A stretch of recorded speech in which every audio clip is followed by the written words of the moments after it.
डांगी है। अच्छा, कहाँ से आप? सांगवा, उदयपुर में है क्या? ठीक। आप कहाँ से है? सिंगू नाम है आपका? तो अच्छा, नाम क्या है आपका? पूजा डांगी, दोनों सिस्टरी हो गए तो पड़ोसी हो तो। और आपका देखो क्या खतरनाक मेल हुआ आपका, है ना? दोनों डांगी डांगी मिल गए, है ना? हाँ, डांग मत बता देना आप, है ना? चलो, बहुत अच्छी बात है। और आप मोहित अबाड़ा लबाना, ये क्या होते भाई? लबाला है ना, बंजारा में आप गोत्र होगा लबाना, है ना? अच्छा, कहाँ से हो आप? मासवाड़ा से हो?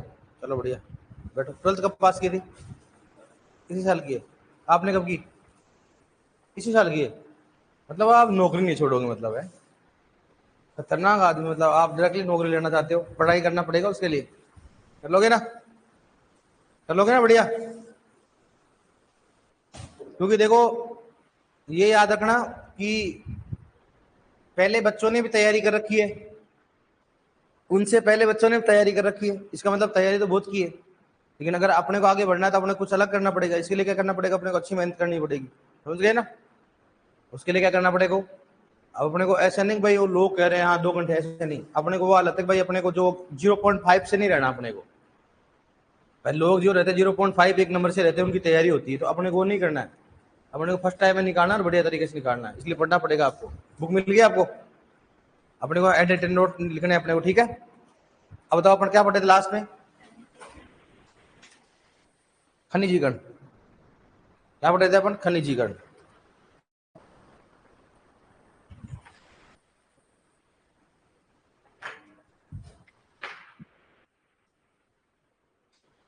खनिजीकरण पढ़ रहे थे बेटा, 2 मिनट रुको।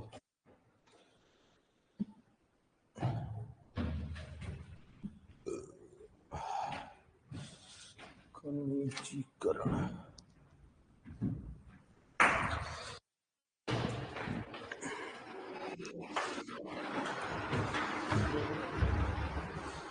चलो अपन खनिजीकरण पढ़ रहे थे। खनिजीकरण क्या होता है बताओ? देखिए,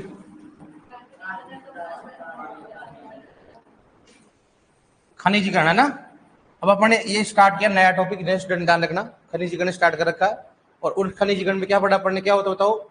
कि कोई भी कार्बनिक पदार्थ का किस बदलना बताओ? हाँ, कार्बनिक पदार्थ को किस बदलना? अकार्बनिक पदार्थ। एक बार रिवाइज करा देता हूँ। कार्बनिक पदार्थ का अकार्बनिक बदलना क्या कहलाता है? खनिजीकरण कहलाता है। और अकार्बनिक का कार्बनिक बदलना क्या कहलाता है? अखनिजीकरण कहलाता है, ठीक है? ये अपन ने पढ़ा। उसके बाद में पढ़ा खनिजीकरण के लिए क्या बताया अपन ने बताओ? उपयुक्त अनुपात कितना होता है? 20 से 30 अनुपात 1 या 20 अनुपात 1 से कम हो गया। सही बात है कि नहीं है? और अखनिजीकरण के लिए क्या हो गया? 30 अनुपात 1 से ज्यादा या कम? ज्यादा होगा, उसको अखनिजीकरण कहा जाता है। फिर अपन एक चार्ट बनाए तो एक बार बता देते हैं, इनको भी याद रहेगा अपने को। सबसे पहले किसके बताओ? कार्बनिक पदार्थ। किसकी बात करते हैं? कार्बनिक पदार्थ, ठीक है? कार्बन का किस मतलब बताओ? पॉलीपेप्टाइड। पॉलीपेप्टाइड, ठीक है? और उसके बाद कौन सा बताओ? एमिनो अम्ल। किसकी बात करते हैं? एमिनो अम्ल। और एमिनो अम्ल किस मतलब बताओ? अमोनियम। किस मतलब बताओ? अमोनियम। और अमोनियम किस मतलब? नाइट्राइट। किसकी बात करते हैं? नाइट्राइट। और नाइट्राइट से किस मतलब बताओ? नाइट्रेट। ये अपने पढ़ा अपन ने, ठीक है? अब अपन ने बताया था कि अगर पॉलीपेप्टाइडों का एमिनो मतलब क्या होता है? अम्लीफिकेशन। क्या कहते हैं उसको? अम्लीफिकेशन होता है, ठीक है? और एमिनो अम्ल को किस में बदलना? क्या होता है इसको बताओ? क्या होता है इसको? अमोनिफिकेशन। क्या बोलते हैं इसको? अमोनिफिकेशन। और अमोनियम का नाइट्रेट मतलब क्या बताओ? नाइट्रिफिकेशन। कौन सा होता है? नाइट्रिफिकेशन। नए स्टूडेंट ध्यान रखना इसमें। अब अपन ने बोला कि अगर अपने पहले खनिजीकरण का सबसे प्रथम चरण कौन सा है? अम्लीफिकेशन। सबसे लास्ट कौन सा है? नाइट्रिफिकेशन। नाइट्रिफिकेशन के लिए पीएच कितना चाहिए बताओ? 6.5 से 7.5, या फिर क्या आएगा बताओ? 8.5। बताओ टेम्परेचर कितना हो गया? 25 से 35 डिग्री सेल्सियस। 25 से कितना हो गया? 35 डिग्री सेल्सियस की बात करते हैं। अमोनियम से नाइट्रेट में बदलना क्या कहलाता है? नाइट्रिफिकेशन। और एमिनो अम्ल का अमोनियम बदलना क्या कहलाता है? अमोनिफिकेशन। पॉलीपेप्टाइड का अमीनो अम्ल बदलना क्या कहलाता है? अम्लीफिकेशन। खनिजीकरण का प्रथम चरण सबसे अंतिम चरण जब आपने पढ़ा दिया आपने, बताओ इसमें कौन सा बैक्टीरिया काम आता है यहाँ पर? नाइट्रोसोमोनास, नाइट्रो, और यहाँ पर कौन सा आता है? नाइट्रोबैक्टर। यहाँ पर पढ़ लिया अपन ने, यहाँ तक क्लियर कर लिया था अपन ने, और क्वेश्चन वगैरह को बता दिया आपने, ये पढ़ लिया ना आपने, पूरा पढ़ गया हो गया आप। अब अपन ने लास्ट में एक और बताया, नाइट्रोजन का नुकसान होता है, और वो क्या होता है बताओ? नाइट्रेट का किस मतलब बताओ? एंटो गैस में। नाइट्रेट का एंटो गैस मतलब क्या कहलाता है? डीनाइट्रिफिकेशन। और कौन से बैक्टीरिया काम आता हो? बेसिलस है, सुडोमोनास। और कहाँ होता है? वायु की अनुपस्थिति में। तो नाइट्रेट का वायु की अनुपस्थिति में एंटो गैस में बदलना क्या कहलाता है? डीनाइट्रिफिकेशन। ये आपने कर दिया था। अब स्टेप वाइज लिख दिया आपने। बताओ अम्यूनिफिकेशन लिखवा दिया मैंने आपको, थ्योरी लिखा दी ना अम्यूनिफिकेशन की। क्या लिखाया? क्या लिखा है? पॉलीपेप्टाइड या कार्बनिक अम्लों का किस में बदलना? एमिनो अम्ल में बदलना। लिखा दिया मैंने आपको। अमोनिफिकेशन लिखा दिया आपको, लिखा नहीं लिखा? उसके बाद क्या लिखा दिया मैंने? नाइट्रिफिकेशन लिखवा दिया, ठीक है। उसके बाद डीनाइट्रिफिकेशन लिखा दिया मैंने आपको, ठीक है। अब धान के खेत में सर्वाधिक कौन सी गैस निकलती है? कौन सी होती है? मेथेन। मतलब लिखा दिया आपको। धान के खेत में कौन सी नाइट्रोजन युक्त गैस निकलती है? N2। कौन सी होती है? N2। सही बात है कि नहीं? मतलब लिखा दिया आपने। अब देखो थोड़ा सा और देख लेते हैं अपन इसमें। अब देखो, अब अपन बात करें, बताओ वायुमंडल में सर्वाधिक कौन सी गैस है? हैं? वायुमंडल में सर्वाधिक गैस बताओ, कौन बताएगा? सर्वाधिक गैस कौन सी होती है बताओ? कौन सा होता है इसमें? नाइट्रोजन। और कितना पाया जाता है बताओ? 78%। उसके बाद कौन से बताओ? ऑक्सीजन। ऑक्सीजन कितनी पाई जाती है? 21%। ये भी अपन ध्यान रखना, क्योंकि गैसों की बात करें एक बार कर ही लेते हैं। अब बताओ कौन सी हरित गृह गैस ज्यादा पाई जाती है? बताओ रे।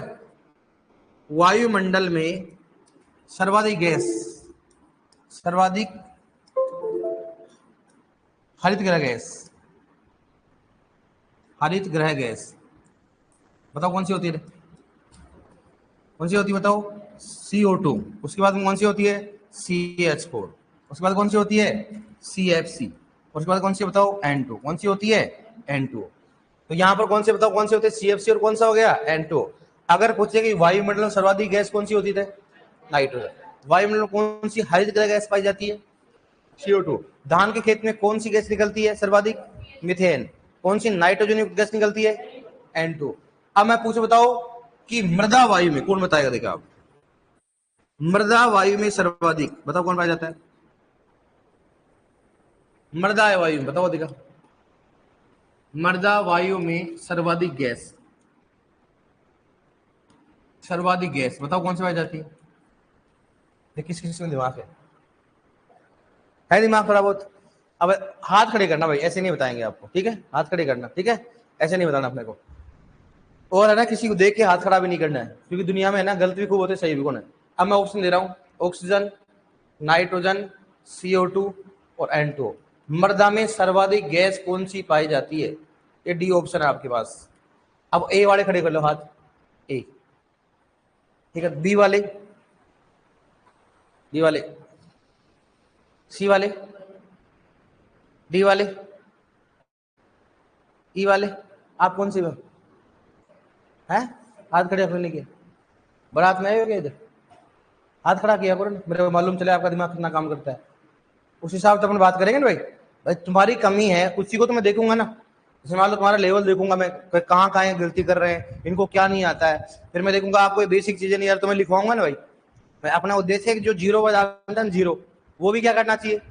कॉम्पिटिशन बैठना चाहिए। अपना उद्देश्य है ना भाई लेवल से बढ़ाए। अपना उद्देश्य क्या है कि वो जो जीरो जानता है ना, उसको क्या करना अपने को आगे करना है। तो अपने को अगर मालूम बताओगे तभी तो मालूम चलेगा। आप बताओ, देखा आप नए स्टूडेंट आए हो दोनों, सोचो देखा तुक्के मारो, आप क्या आएगा बताओ? देखिए क्या आएगा बताओ दोनों? ए या बी या सी? है सी। सब बच्चे है ना सी करेंगे लगभग लगभग। क्या करेंगे इसमें? सी। लेकिन आंसर कौन सा हुआ इसमें? नाइट्रोजन। कौन सा हो गया? नाइट्रोजन पर। अब ये तो है ना, क्यों हालात बदल गए सर, जज्बात बदल गए, ऐसा कैसे हो गया है? यहाँ क्या पाई जा रही सबसे ज्यादा? क्या इस कमरे में सबसे ज्यादा क्या है बताओ अभी? नाइट्रोजन, ऑक्सीजन है, CO2? नाइट्रोजन ही होगा ना भाई। वायुमंडल में क्या होती है? नाइट्रोजन। फिर क्या होती है? ऑक्सीजन। क्या होती है? अगर ऑक्सीजन नहीं होता सांस नहीं ले पाते, नाइट्रोजन तो होती है। मानते हो नहीं मानते हो आप? तो ये वायु तो कहाँ जाएगी? मृदा में जाएगी ना भाई साहब। अलग से है साहब, ये CO2 लेके जाओ। अरे मृदा वायु में भी क्या रहेगी? वायुमंडल की वायु तो रहेगी ना, कोई अलग से रहेगी क्या? CO2 की मात्रा ज्यादा होती है, लेकिन किसके कंपेयर में? वायुमंडल के कंपेयर में। मैंने ऐसे बोला CO2 नहीं पाई जाती, पाई जाती है। लगभग 8 से 10 गुना ज्यादा। किसमें? CO2 मृदा में। मैंने बोला पाई जाती है और ज्यादा पाई जाती है, लेकिन इनसे ज्यादा थोड़ा ना पाई जाएगी। इसलिए सबसे ज्यादा क्या होती है बताओ? नाइट्रोजन। उसके बाद क्या होती है बताओ? ऑक्सीजन। याद रखना। तो आप क्या करते मान लो, क्या करते? CO2। अरे सर सांस लेने के लिए चाहिए, वहां नीचे तो नाइट्रोजन थोड़ा ना होगा। अरे यही तो एयर कहाँ जा रही है? नीचे की ओर है ना। बस फर्क कितना है कि उसमें CO2 की मात्रा क्या है? ज्यादा होगी। CO2 की मात्रा क्या है? और ध्यान रखना, नाइट्रोजन को बोलते हैं इनर्ट गैस। क्या बोलते हैं?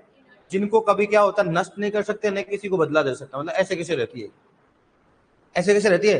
अब अपने देखो नेक्स्ट टाइम क्या होगा, साइंटिस्ट रिसर्च कर रहे हैं कि भाई वायुमंडल में इतना CO2 पाया जाता है, इतना नाइट्रोजन पाया जाता है। तो नाइट्रोजन इतना पाया जा रहा है, फिर भी भारतीय मृदाओं में नाइट्रोजन कमी है। डालो ना नीचे इसको। लेकिन वो नाइट्रोजन क्या होती है? N के रूप में होती है। किसमें होती है? वो पौधा किसके रूप में लेता है? NO3- या NH4+। इसका मतलब उसको कन्वर्ट करने के लिए क्या चाहिए? बैक्टीरिया। इसलिए क्या होता है? Bio fertiliser. क्या होता है? Bio fertiliser. तो ऐसे कुछ ना कुछ लाओ बैक्टीरिया जो क्या कन्वर्ट करे, नाइट्रोजन किसमें कन्वर्ट करे हो? NO3- व NH4+। चलेगा। अभी आप सुपरवाइजर बन जाओ तो आप जरूर करना, एक बार रिसर्च करोगे कि नहीं करोगे आप? रिसर्च के लिए कोई भी डिग्री की आवश्यकता नहीं होती। कोई खोज करते हैं ना, बोलते ये खोज करता है। खोजकर्ता के लिए किसी भी डिग्री की आवश्यकता नहीं है, तो खोजकर्ता कोई बन सकता है, आप भी बन सकते हो। तो सुपरवाइजर बनने के बाद आप डेफिनेटली, मैं उम्मीद करता हूँ कि आप खोजकर्ता बनोगे। आप बनोगे कि नहीं बनोगे? आप नहीं साहब, खाना कैसे खाते हैं, रिश्वत कैसे लेते हैं, इसके खोज कर देंगे हम। सलटाएंगे सर, सलटाएंगे। देखना आप अलग अलग मेथड से क्या करेंगे, रिश्वत। वो आप तो कर सकते हो, लड़कियां भी कर लोगे, आप भी करते होगे। अगर मान लो सुपरवाइजर में आप मान लो ऐसे कभी सोचा आपने रिश्वत लेने की, या कुछ मान लो ऐसे कुछ ऐसे ब्लैकमेल करने की, तो आप कर सकते हो सुपरवाइजर बन के? अरे कर सकते हो क्या आप? नहीं कर सकते हो पक्का ना? हाँ, अभी तो आप नाड़ हिला रहे हो, फिर बाद में बदल जाओगे आप, ध्यान रखना। सर खर्चा ही नहीं चलता सर, करना पड़ता है, पेट पापी है साहब। साहब थोड़ा बहुत तो करता ही है, आटे में नमक तो चलता ही है, नमक के आटा नहीं चलता है। ऐसा करोगे आप? मुझे मालूम है, मैं मेरे को लगता नहीं आप ऐसे करोगे, ऐसे स्टूडेंट नहीं हो आप। करोगे कि बताओ आप? हाँ नहीं आ रहा मतलब क्या होता है? लड़कियों को बोल रहा हूँ, करोगे आप? हाँ, हमेशा उल्टी ही बोलती हो तुम। नाम में हाँ होता है, हाँ में ना होता है। अच्छा, हम देखने कहाँ जाएंगे? भवानी सर का था, आप सल्टाओगे जल्दी से, मुझे मालूम है। आप भवानी सर आएगा, अच्छा ठीक है। और अगर गलती से मेरे गांव में पोस्टिंग लगे तो सबसे पहले क्या करोगे आप? भवानी सर खेत कौन सा है? ये वाला, गेहूं वाला है, लगा दो आग आज। क्या हो गया फिर? बोला क्यों आग लगाया? सर आपके खेत में पोटेशियम की कमी थी, इसलिए लगा दी हमने। कि आप ही तो बोलते थे राख में क्या होता है? पोटेशियम। तो आप स्टूडेंट, हम तो हमने सोचा भाई पोटेशियम की कमी कैसे दूर करें, लगा दो आग। ऐसा तो नहीं करोगे ना आप? है, मुझे मालूम लड़के तो नहीं करेंगे, मुझे 100% मालूम है, क्योंकि ये ड्यूटी पे नहीं आएंगे, ये बाहर रहेंगे आराम से। अब लड़कियों क्या है, ड्यूटी पे आना जरूरी है, क्यों? घर पे काम करना पड़ता है, इसलिए बहाना बना के चली जाती हैं। कहाँ जाएंगे? ऑफिस। कहाँ जाएंगे? ऑफिस जाएंगे, ऑफिस जाएंगे। और ऑफिस में मालूम है, खुद भी को मालूम है कि ऑफिस में लेना देना, एक पंखा रहेगा जो कैसे चलेगा, जैसे मुंह को नहीं चलता है चलेगा। लेकिन कहाँ जाएंगी? ऑफिस जाएंगे, ऑफिस है। चलो ठीक है। अब बताओ इसका मतलब क्या होगा? मृदा वायु में सर्वाधिक क्या पाई जाती है? नाइट्रोजन। जो वायुमंडल पाई जाएगी वही कहाँ पाई जाएगी बताओ? लेकिन CO2 की मात्रा क्या होती है? ज्यादा होगी, जो अपना आगे बताएंगे। अब एक क्वेश्चन पूछा गया अपने को, मृदा भूपपड़ी, किसकी बात करते हैं? मृदा भूपपड़ी। मृदा भूपपड़ी में बताओ सर्वाधिक कौन सा धातु होता है? बताओ क्या होगा? अब ये क्वेश्चन आया अपने ICR, जब ICR कराती है ना, तो CUT कराने लगी। ICR 2011 में क्वेश्चन आया था, मैंने दिया जब, कि मृदा में सर्वाधिक पाया जाता है, पहला ऑप्शन। और ये वापस 2018 या 19 में रिपीट हुआ फिर जेट में, ठीक है। अब सुनना, अब क्वेश्चन आया, देखो सुनना। मृदा भूपपड़ी मतलब मृदा की अर्थक्रस्ट की बात करें। अब हमारा गैस की बात नहीं कर रहा हो, क्या कर रहा है बताओ? धातु है, धातु। मृदा भूपपड़ी में सर्वाधिक पाया जाता है, पहला ऑप्शन सिलिकॉन, दूसरा ऑप्शन ऑक्सीजन, तीसरा ऑप्शन ऑर्गन, और चौथा ऑप्शन आयरन। बताओ क्या पाया जाता है? हैं? अब देख लो, सिलिकॉन नहीं होगा आंसर, चेंज कर दो इसको। मतलब पहले के लिए कौन कौन है? सिलिकॉन सा आंसर नहीं होगा। पहले बताओ आप, अपने से बताओ आप, पहला ऑप्शन बताओ, पहले के लिए कौन कौन है? सर सात सात सर जी 7 में क्यों पढ़े? NCERT RBSE बुक तो RBSE गलत है लिखी हुई चीज है। अरे भाई कुछ नहीं पढ़ना, 12 सब इंक्लूड करा दूंगा इसी में, कोई पढ़ने की जरूरत नहीं है। बताओ A के लिए कौन है? ये ऑप्शन के लिए। B के लिए कौन है? कोई नहीं है। C के लिए और D के लिए? दादा मैं कहाँ जाऊं बताओ, आस पास ही नहीं पूछे, इन दोनों बताओ आप तो। ये तो गलत है। मामला ही गलत होगा। तो अब बताओ, देखा इन दोनों बताओ आप, मर्दा भूपटल में सर्वाधिक पाया जाता है, ऑक्सीजन है सिलिकॉन है, बताओ है कौन सा होकर है? एक एक के लिए हाथ खड़े करो, एक कौन कौन है देख, एक के लिए 1 2 3 4 5, मैं जैसे 1 2 3 4 5 देते 1 2 तो उठा देता है मामला कि मतलब हाँ, इसलिए नेक्स्ट टाइम हाथ उठाऊंगा ना तो आप आंख बंद करके उठाना। बटे आधे तो माहौल देखते हैं, अच्छा हाँ इधर माहौल है, यहाँ वो वोटिंग थोड़ा ना चल रही है, माहौल देख के काम करते हो तो सर बेचते एक साथ ही हो जाए, कोई दिक्कत नहीं है। तो यहाँ पर कौन सा आएगा बताओ, कौन सा आएगा? ऑक्सीजन। कौन सा आएगा? सही बात है कि ऑक्सीजन, ऑक्सीजन नहीं आएगा। तो यहाँ पर ऑक्सीजन पाई जाती है, फिर क्या पाया जाता है? सिलिकॉन। और फिर बाद में कौन सा पाया जाता है बताओ? हाँ एल्यूमिनियम। कौन सा पाया जाएगा? और उसके बाद क्या आयरन। ये तो होता है अधातु। क्या पाया जाता है? तो अधातु होता है, ये तो होता है अधातु। और ये क्या होता है? धातु। कौन सा होता है? अगर ऐसे क्वेश्चन नॉर्मली पूछ ले कि मर्दा भूपटल में सर्वाधिक कौन सा धातु पाया जाता है? एल्यूमिनियम। मर्दा भूपटल में सर्वाधिक कौन सा अधातु पाया जाता है? और अधातु धातु का नाम नहीं याद क्या करोगे आप? ऑक्सीजन। उसके बाद कौन सा होता है? उसके बाद कौन सा होता है? उसके बाद कौन सा हो गया? आयरन। इसका मतलब दोनों धातु धातु भी हो गए, काम भी हो गया। सही बात है कि नहीं बताओ? कर सकते हैं बताओ? अब जब मर्दा वायु में सर्वाधिक क्या पाया जाता है? नाइट्रोजन। और वायुमंडल सर्वाधिक कौन सा पाया जाता है? ये दोनों क्वेश्चन पूछ रहे, 78 21 कितना होते हैं? 99%। क्वेश्चन पूछा क्या, ध्यान रखना कि बताओ वायुमंडल में सर्वाधिक गैस पाई जाती है, नाइट्रोजन और ऑक्सीजन का कितना अनुपात, कितना बताओ? तो नाइट्रोजन ऑक्सीजन कितना पाया जाता है? दोनों जोड़ दो आप। आजकल क्वेश्चन कैसे भी आ सकते हैं, ध्यान रखना, ठीक है। और वायुमंडल में सर्वाधिक गैस कौन सी होती है बताओ? कौन सी होती है? CO2। सर्वाधिक हरित गैस होती है कौन? CO2। उसके बाद कौन सी है? उसके बाद कौन सी होती है? CFC। और कौन सा हो गया? N2। और सर्वाधिक नुकसान कौन सी करती है बताओ? लिख दो यहां पर ही, वायुमंडल में सर्वाधिक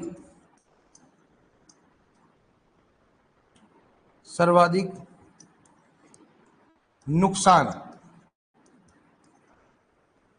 वाली हरित गृह गैस।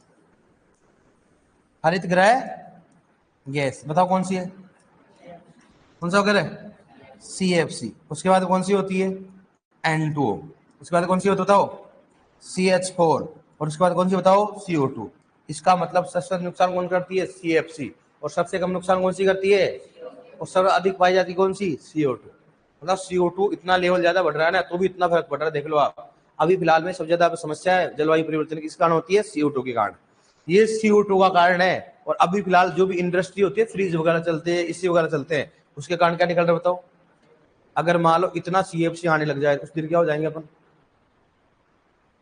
लास्ट अगर 20 साल में ऐसा चलता रहा ना, और अगर 20 साल बाद में ना, आप छोड़ो कोचिंगों की बात छोड़ो, आप तो बेरोजगारी तो एक तो सीमा पे होगी, चरम सीमा पे होगी, सबसे ज्यादा बेरोजगारी होगी जो, ठीक है, डाकू डकैत वगैरह खूब होंगे। एक चीज याद रखना, कुछ ना हो, हमेशा क्या होगा? CO2 के खुल जाएंगे, कैफे खुल जाएंगे। मतलब शहरों में क्या मिलेंगे? CO2 के कैफे मिलेंगे भाई। 2 घंटे क्या लेंगे, क्या लेने आएंगे वो? ऑक्सीजन। जैसे दिल्ली में है, दिल्ली में क्या है मालूम है आपको? वहां पर कैफे खुल गए CO2 के और ऑक्सीजन के। क्यों? कारण क्या है? वहां प्रदूषण क्या है? ज्यादा। फेफड़े क्या हो रहे, लोगों क्या हो रहे हैं? खराब हो रहे हैं। तो उनको CO2 चाहिए फेफड़ों को, प्रॉपर क्या होती है उसको, क्या नहीं मिल पा रही? ऑक्सीजन नहीं मिल पा रहा। इसलिए क्या करे हो? 2 घंटे में जाते हैं कैफे में, क्या लेते हो?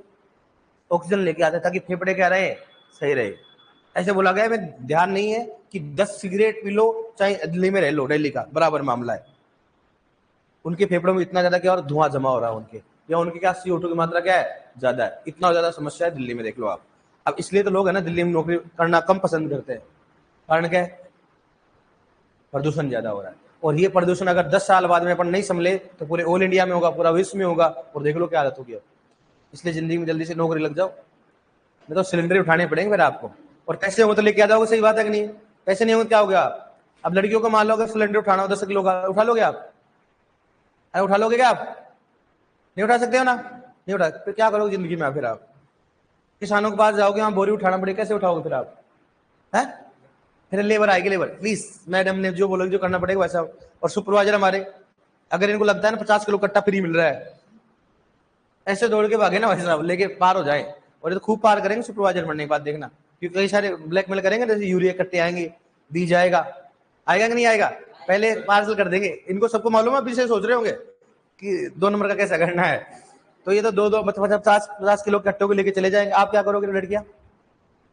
सर हम 2 बार करके लेके जाएंगे, आधा आधा फाड़ के। जब तक आधा करोगे ना, जब तक तो आ जाएगी वहां पर पुलिस। फिर बोलोगे सर मेरे से गलती होगी, मैं तो ऐसा नहीं थी, मेरे से गलती होगी, मैं तो कुछ नहीं करी थी, मैं तो यहाँ कट्टा खोल के ना क्या कर रही थी इधर किसानों को दिखा रही थी साहब, मैं तो है ना पशु पक्षियों को डाल रही थी ऐसे। ऐसा नहीं होता है कि बेटा ये यूरिया है, क्या है तो क्या हो गया सर, मैं तो पौधे में दे रही थी इधर। ऐसी बात है, कोई बात नहीं, समय आएगा तो इसलिए नौकरी लग जाओ जल्दी से। और अगर हमारा 50% रिजर्वेशन हो गया लड़कियों का तो फिर मजा ही हो रहा है, अलग ही नजर आओ फिर आप। देखो आप, और आप टीएसपी से दोनों टीएसपी में आते हो ना? नहीं आते उदयपुर से आप आते हो? टीएसपी वाले तो थोड़ा बहुत पढ़ाई कर लो, मजा आ जाएगा, उनको तो नौकरी पक्की है। मेरे क्लासमेट है मुकेश मीणा, ये वो बन गया वो, मतलब ऐसे ज्यादा पढ़ने में ठीक ठाक था, ज्यादा नहीं था, लेकिन बोलता था गुरु जी देखना, ऐसे बोलता था भाई देखना नौकरी लगेगा देखना है। मुकेश मीणा आए थे क्या? पतले से थोड़ा काले काले से, आप पढ़ाने आए थे क्या वो? हाँ वो मेरे क्लासमेट ही है। वो थोड़ा बाल ऐसे रखता है सिंह की तरह है ना, वही है। वो देख लो आप, वो बन गया। अरे मैं ऐसे नहीं कर रहा हूँ बुरा पढ़ा है, अच्छा पढ़ा है, मैंने मना कब किया? मैं बात ऐसे कर रहा हूँ, नौकरी से थोड़ा लग जाएगा भाई, उनके भी तो ऐसे थोड़ा ना भाई, कैटेगरी में अकेला बंदा तो 50-100 200-300 जने तो होंगे ना, उनमें से टॉप पे है तो बढ़िया है तो करेगा ना भाई, ऐसे थोड़ा ना होता है भाई हाँ साहब मैं टीएसयू में मिलता ना, टीका लगा दो आज से ही। अरे भाई पढ़ने में ठीक था, लेकिन वो ऐसे कहता था, हम जब साथ रहते थे ना वैसे बोलता था भाई, मैंने कहा यार क्या करा यार, देखना नौकरी लगेगा भाई। और वास्तव में नौकरी, क्योंकि वो टेंशन नहीं रहता था वो भाई, उनको मालूम थोड़ा बहुत पढ़ा हूँ, आरसीएस इंस्टीट्यूट था, आरसीए मतलब टॉप कॉलेज से था, पढ़ने में ठीक ठाक था। और वो हमेशा बोलते थे यार नहीं तू थोड़ा और कर, एमएससी कर, उसने एमएससी किया ब्रीडिंग से, शायद ब्रीडिंग से किससे किया था उसने, तो हो गया देख लो आप। मेरे खूब क्लासमेट कोई आराम एग्रीकल्चर सुपरवाइजर, अभी डब्ल्यू बन जाएगा। मेरे क्लास के लगभग 40 से 50 जने क्या सुपरवाइजर है, 40 से, क्योंकि उस समय 2013 में निकली थी वैकेंसी, 13-14 में, तो हम सभी क्लासमेट लगभग हमारे 104 का बैच था, जिसमें लगभग 80-70 जनों ने सुपरवाइजर तैयारी की थी। और हम थे नहीं, अपन नहीं करेंगे, अपन क्या करेंगे, आगे बढ़ेंगे। और देख लो हम पीएचडी की वहां लग रहे हुए हैं, लगे हुए खूब बार करते हैं यार, भवानी मजे ले लिया तूने यार। अब क्या सुपरवाइजर, अभी भी वो क्या है, सुपरवाइजर है, सुपरवाइजर, इसलिए मेरे क्लासमेट अभी उनका डब्ल्यू प्रोफेशन हो जाए कुछ समय बाद में, तो लगभग खूब डब्ल्यू है। मेरे क्लासमेट एओ भी है, एक दो एओ बन गए मेरे क्लासमेट, लगभग 6-7 जने बने होंगे शायद, ज्यादा मेरे क्लासमेट एओ। अगर आप नौकरी लगोगे ना तो आप एओ के अंडर में रहोगे आप, लगभग 20 से 25 सुपरवाइजर, लगभग 10-15 अलग अलग क्षेत्रों में अलग अलग होता है, तो आप उनके अंडर में होगे हो। वही मेरे सीनियर भी है, डब्ल्यू तो खूब है। और आपको डब्ल्यू है कृषि पर्यवेक्षक, आप जैसे ज्वाइनिंग करोगे ना तो लगभग वही क्या बनेंगे, डब्ल्यू बन जाएंगे आप, तो ऐसे मतलब जिंदगी में ऐसे रहोगे आप। इसलिए बोल रहा हूँ थोड़ा पढ़ाई कर लो आप, इसलिए बढ़िया है, पढ़ने में बढ़िया है, लेकिन मैं बता रहा हूँ उसकी किस्मत देखो आप। अरे भाई देखना लगेगा नौकरी, उनको कॉन्फिडेंस था और लग गया, और डिपार्टमेंट भी उसको बढ़िया मिल गया इधर। तो ऐसी चीजें होती कई सारी चीजें, जैसे एक था हमारा कोई आराम जानकर था, हाँ सर आपके फ्रेंड्स है, हाँ भाई फ्रेंड्स है हमारे, फ्रेंड्स नहीं है फ्रेंड है। अब आजकल फ्रेंड्स का भी कई मतलब होता है। देखो आप एक बार कल लिखा था ना आपने, बता दें आपको,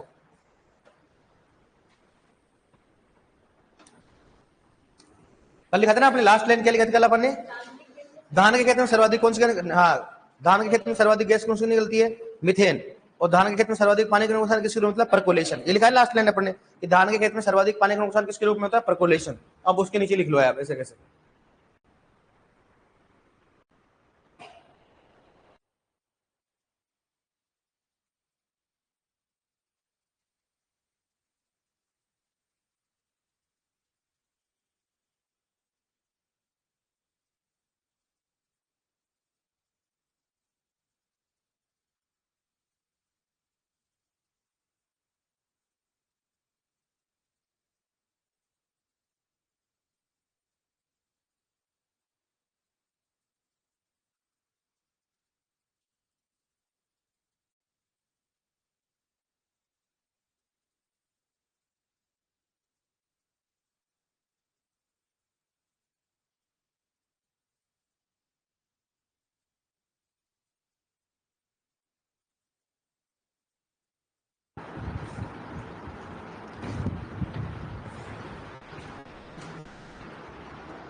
आप भी सुपरवाइजर बन के देखना, पढ़ाओगे इनकी, मैं गारंटी के साथ कह रहा हूँ।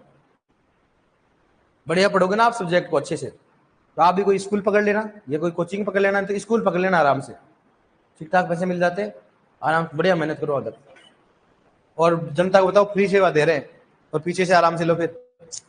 सर मैं जब से आया हूँ है, मैं तो फ्री, मैंने कहा यार बच्चे हैं एग्रीकल्चर के हैं, चलो ठीक है, और ठीक है भाई लोगों।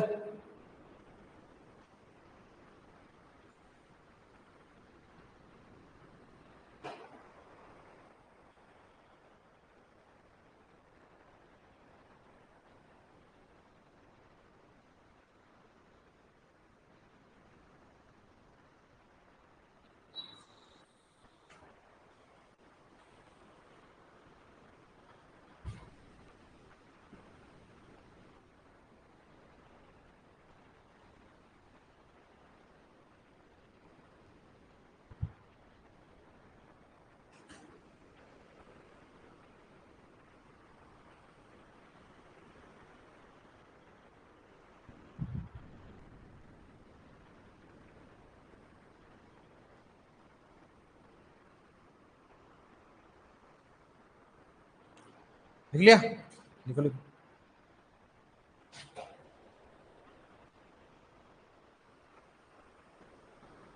मेरे क्लास में असिस्टेंट प्रोफेसर उधर है, अगर किसी का ईस्ट में है ना मणिपुर, कोई पढ़ता हो फ्रेंड, मणिपुर मेघालय, खूब सारे बच्चे आते हैं CUT के थ्रू जाते हैं।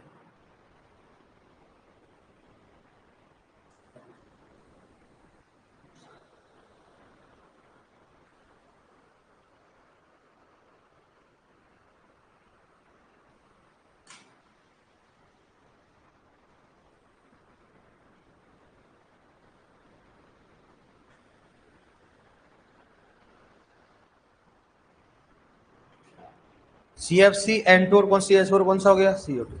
तो आप लिख रहे हो, आप इतना जल्दी कैसे लिख लिया, ये तो लिख ही नहीं है बेचारे, खतरनाक हो आप। पहले पहले तो नहीं लिखा ना आपने। हाँ F ही, क्या F ही है ना, लिख लिया आपने, लिख लिया ना, हेलो क्या आप। अब लिखो इसी में हेडिंग डालो, खनिजीकरण में हेडिंग डालो, मतलब चल रहा है ना, नाइट्रोजन का नुकसान, हेडिंग डालो नाइट्रोजन का नुकसान, नाइट्रोजन का नुकसान।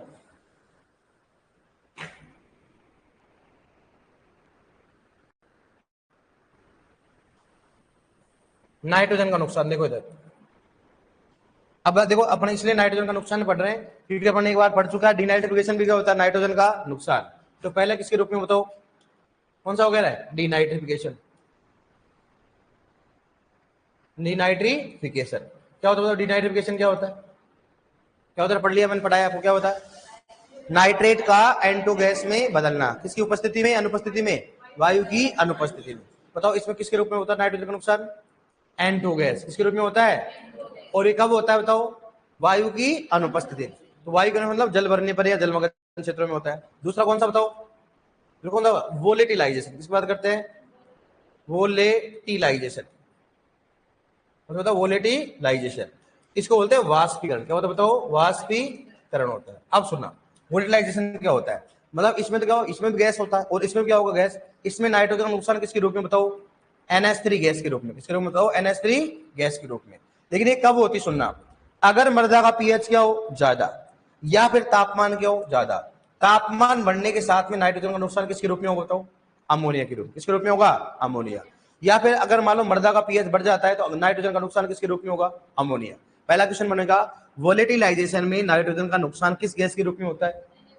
दूसरा क्वेश्चन होगा, वोलेटिलाइजेशन किस कारण से होता है, ऑप्शन में आएगा pH बढ़ने के साथ, तापमान बढ़ने के साथ, तापमान घटने के साथ, एक और दो दोनों, कौन सा, एक और दो दोनों।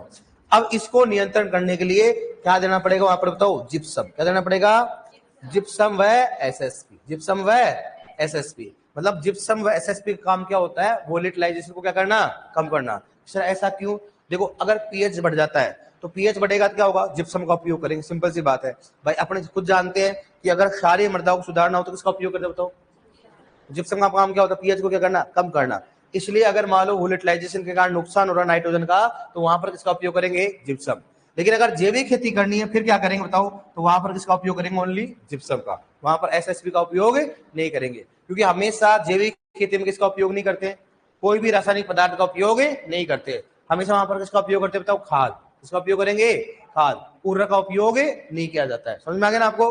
अब बताओ तीसरा कौन सा होता है, लीचिंग। इसकी बात करें अपन, लीचिंग। लीचिंग जानते हो क्या होता है, हिंदी में क्या बोलते हैं बताओ इसको, निक्षालन। क्या बोलेंगे इसको, निक्षालन की बात करते हैं। लीचिंग या निक्षालन। लीचिंग या निक्षालन का मतलब क्या होगा, लीचिंग या निक्षालन का मतलब क्या होगा बताओ, क्या होगा रहा है। अब सुनना, मैं समझाता हूं आपको, सुनना। जैसे मान लो नमक है, मान लो अपने पास कोई भी, मतलब अपने पास कोई भी पानी का क्या है, घड़ा है, मान लो आप उस घड़े में आपने क्या कर दिया, नमक डाल दिया। क्या कर दिया उसको, नमक डाल दिया, और नमक को घोल दिया उसमें। अगर उस घड़े के पानी को अगर मैं नीचे डालो, मान लो, अगर उसको नीचे डालो, मान लो किसमें, सोइल में, तो क्या करेगा बताओ, नीचे की ओर जाएगा, पानी के साथ जाएगा, अलग अलग जाएगा। अरे मान लो, अगर मान लो घड़े में मैंने क्या किया, नमक डाल दिया, उसको घोल दिया नमक को, अब उस पानी को क्या किया मैंने, सोइल में डाल दिया, मृदा में डाल दिया, तो पानी अलग जाएगा, नमक अलग जाएगा, साथ जाएगा, साथ जाएगा, उसी क्या बोलेंगे बताओ, लीचिंग। क्या बोलेंगे इसे, लीचिंग।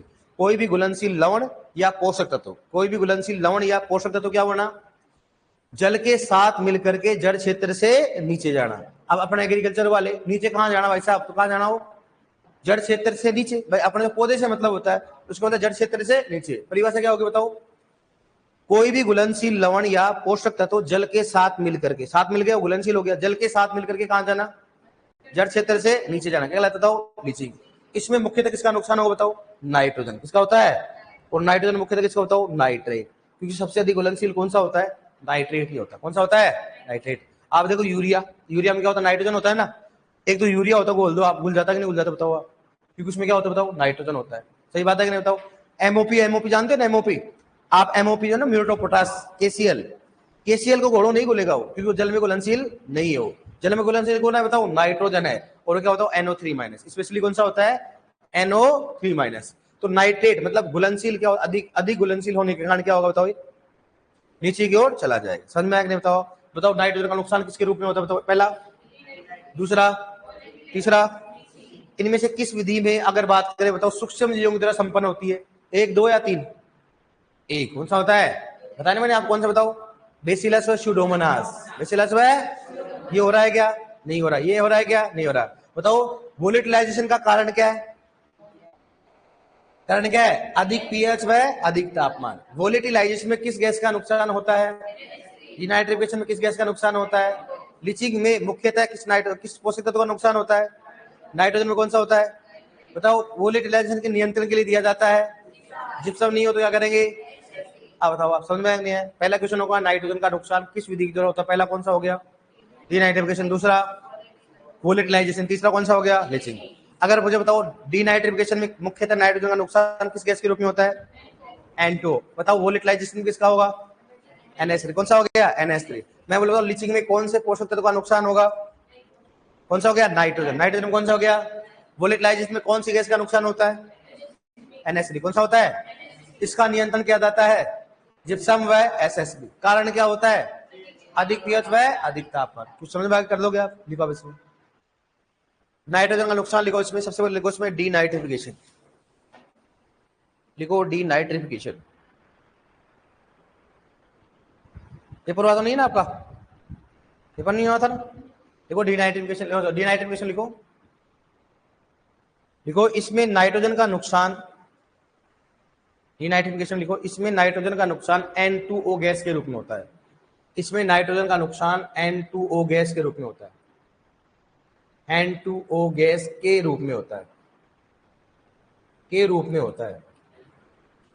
N2, इसमें नाइट्रोजन का नुकसान N2O गैस के रूप में होता है, इसमें नाइट्रोजन का नुकसान N2O गैस के रूप में होता है। लिखो नेक्स्ट, लिखो दूसरे, लिखो इसमें वोलेटिलाइजेशन या वाष्पीकरण, वोलेटिलाइजेशन, वोलेटिलाइजेशन, वोलेटिलाइजेशन लिख रखा मैंने, वोलेटिलाइजेशन या वाष्पीकरण। वोलेटिलाइजेशन या वाष्पीकरण। किसका वाष्पीकरण किसका हो रहा है? नाइट्रोजन का। देखो इसमें नाइट्रोजन का नुकसान, इसमें नाइट्रोजन का नुकसान, इसमें नाइट्रोजन का नुकसान NH3 गैस के रूप में होता है। इसमें नाइट्रोजन का नुकसान NH3 गैस के रूप में होता है। इसमें नाइट्रोजन का नुकसान NH3 गैस के रूप में होता है। इसमें नाइट्रोजन का नुकसान NH3 गैस के रूप में होता है। लिखो नेक्स्ट, बताओ कारण क्या है? लिखो कारण, इसमें लिखो कारण क्या है वोलेटिलाइजेशन। कारण लिखो इसको नीचे, कारण, कारण बराबर क्या लिखो बताओ?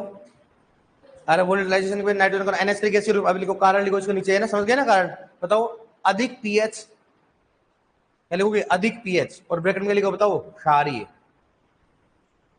अधिक पीएच और ब्रैकेट में क्या लिखोगे? क्षारीय। और क्या लिखोगे? 8.5 से कितना होना चाहिए? लगभग ज्यादा। अधिक पीएच ब्रैकेट में क्या लिखोगे? क्षारीय। ब्रैकेट में क्या लिखोगे बताओ? क्षारीय बराबर क्या लिखो? 8.5 से ज्यादा। अधिक पीएच लिख लिया आपने ब्रैकेट में, क्षारीय 8.5 ज्यादा। अधिक पीएच तथा अधिक तापमान, कारण में लिखो अधिक पीएच तथा अधिक तापमान। अधिक पीएच के ब्रैकेट क्या लिखो बताओ? क्षारीय और 8.5 से ज्यादा। ये समझ गए ना? 8.5 मतलब पीएच है। 8.5 क्या है? पीएच। 8.5 क्या हो गया? पीएच। ठीक है ना? लिखो नेक्स्ट, प्रबंधन। प्रबंधन कैसे करेंगे बताओ? प्रबंधन लिखो इसमें, जिप्सम व एसएसपी उर्वरक का उपयोग किया जाता है। जिप्सम व एसएसपी उर्वरक का उपयोग किया जाता है।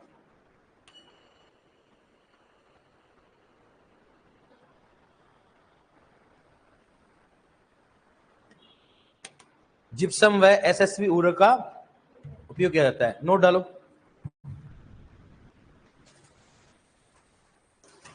देखो जैविक खेती में केवल, देखो जैविक खेती में केवल जिप्सम का उपयोग कर सकते हैं। जैविक खेती में केवल जिप्सम का उपयोग कर सकते हैं। जैविक खेती में केवल जिप्सम का उपयोग कर सकते हैं। लिखो नेक्स्ट, थर्ड लिखो, जैविक खेती में केवल जिप्सम का उपयोग कर सकते हैं। जैविक खेती में केवल जिप्सम का उपयोग कर सकते हैं। ठीक है, लिख लिया? अब थर्ड लिखो, लीचिंग या निक्षालन। थर्ड लिखो उसमें, लीचिंग या निक्षालन। लीचिंग या निक्षालन। लीचिंग या निक्षालन में लिखो इसमें, देखो इसमें मुख्यतः नाइट्रोजन, इसमें मुख्यतः नाइट्रोजन, और ब्रैकेट में लिखो बताओ NO3 माइनस, हो गया ना? नाइट्रेट, आगे पढ़ लोगे आप। इसमें मुख्यतः नाइट्रोजन, ब्रैकेट में क्या लिखोगे? NO3 minus. इसमें मुख्यतः नाइट्रोजन का नुकसान होता है। इसमें मुख्यतः नाइट्रोजन का नुकसान होता है। इसमें मुख्यतः नाइट्रोजन का नुकसान होता है। इसमें मुख्यतः नाइट्रोजन का नुकसान होता है। लिखो नेक्स्ट, घुलनशील लवण, आगे लाइन में लिखो, इसी में लिखना लिखो, घुलनशील लवण व घुलनशील पोषक तत्वों का, घुलनशील लवण या घुलनशील पोषक तत्व, घुलनशील लवण या घुलनशील पोषक तत्वों का, घुलनशील पोषक तत्वों का पानी के साथ मिलकर के, पानी के साथ मिलकर के जड़ क्षेत्र से नीचे जाना, जड़ क्षेत्र से नीचे जाना, जड़ क्षेत्र से नीचे जाना, जड़ क्षेत्र से नीचे जाना, जड़ क्षेत्र से नीचे जाना लीचिंग कहलाता है। जड़ क्षेत्र से नीचे जाना लीचिंग कहलाता है। जड़ क्षेत्र से नीचे जाना लीचिंग कहलाता है। जड़ क्षेत्र से नीचे जाना क्या कहलाता है? लीचिंग कहलाता है। ठीक है, हो गया? हो गया डियर, अपन पढ़ेंगे कल अपन। ठीक है, अब एक नोट और डालो, नोट लिखवा देता हूं। चलो नोट में लिखो, लिखो इन तीनों प्रक्रियाओं में, हाँ इन तीनों प्रक्रियाओं में केवल इन तीनों प्रक्रियाओं में केवल डीनाइट्रिफिकेशन, इन तीनों प्रक्रियाओं में केवल डीनाइट्रिफिकेशन, केवल डीनाइट्रिफिकेशन सूक्ष्म जीवों के द्वारा संपन्न, सूक्ष्म जीवों के द्वारा संपन्न होती है। सूक्ष्म जीवों के द्वारा संपन्न होता है, सूक्ष्म जीवों के द्वारा संपन्न होता है, सूक्ष्म जीवों के द्वारा संपन्न होता है। ठीक है, ओके डियर, पढ़ लोगे ना आप? कोई प्रॉब्लम ऑनलाइन में?